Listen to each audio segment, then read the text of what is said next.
ആദ്യം എനിക്ക് അസുഖം തുടങ്ങുമ്പോൾ ഞാൻ പോലീസിന്റെ കോൺസ്റ്റബിൾ ലിസ്റ്റിലുണ്ടായിരുന്നു.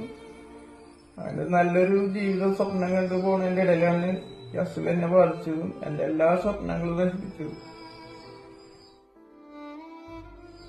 വീണ്ടും മാറ്റിവെച്ച് വീണ്ടും അസുഖം വന്നിരിക്കുകയാണ്.